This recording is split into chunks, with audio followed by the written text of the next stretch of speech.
The MLS playoffs are upon us. Let's get into the review. Welcome back to CornerSports. I'm Albert Asnavor, and in this video I'll be covering the MLS playoffs knockout stages. Go ahead and hit that subscribe button if you want to see the conference finals and the semifinals and the eventual Big Daddy of them all finals of the MLS playoffs.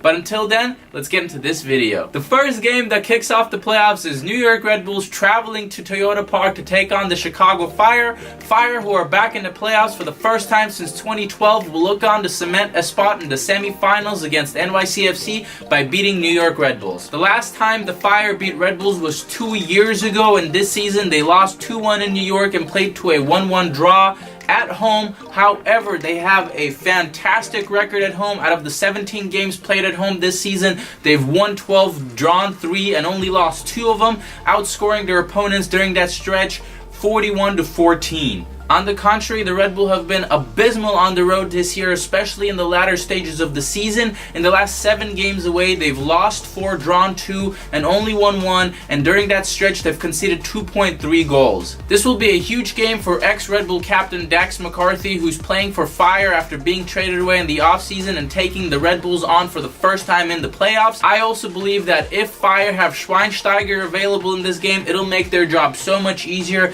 as this team just looks like a completely different team when he's on the field. And considering their great home record and the Red Bulls' poor away form, I do not see a way for this New York Red Bulls team to win this one.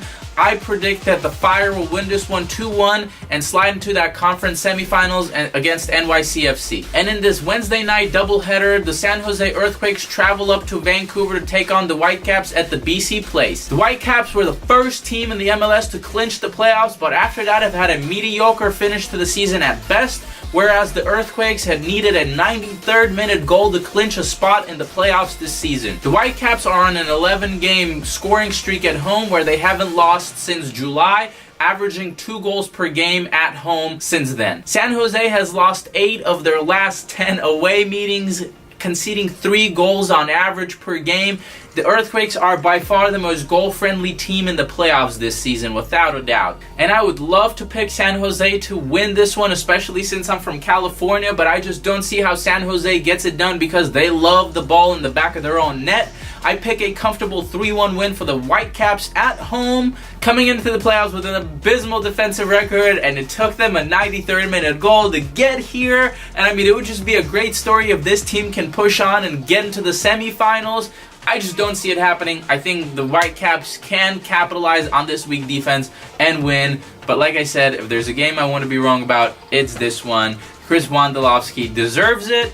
Love the guy. Just not happening. Let's get into the next one. First of all, if you haven't yet seen the Copa 90 video on Atlanta United, they posted it a few days ago. I suggest you go check it out. I'll put a link below. It's a fantastic view of the city, of the team, and how it has been embraced by its fan base. Check it out. It's a great watch. Let's get into the first game of Thursday night. That is Columbus Crew go to the Taj Mahal of soccer stadiums in the MLS to take on Atlanta United in a game that promises to be full of goals. Atlanta United have beaten Columbus Crew twice this season, outscoring them 5-1. However, they have not had the best finish to the season, especially that loss to Minnesota United, which was a huge surprise. Atlanta United finished the season with only 1 loss at home in the last 14 games, and that was to Minnesota United, averaging 3 goals per game in that stretch.